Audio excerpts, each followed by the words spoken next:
Hello, another foreclosed property, another day in Lancaster, New City ulit tayo mga kapitbahay. Dahil meron pa tayong isang foreclosed property dito sa Westwood 4 in Lancaster. Itong sa harapan ko ay TEIA model pa rin, no? Ang lot area natin dito 50 square meter and the floor area of 60 square meter. Inner lot po ito at meron na pong improvement yung bahay ng dating may-ari, no?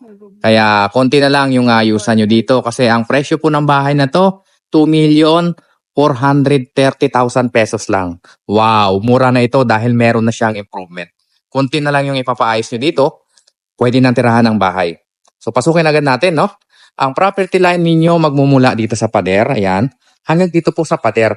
So lahat po ng mga TEIA model, pare-pareho lang sukat ng bahay, 60 square meter. Kung makikita nyo po, meron na siyang improvement. Ito yung magiging car garage ninyo. Pwede nyo na siyang pagandahin or improve pa, okay?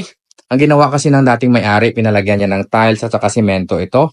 Wala lang tayong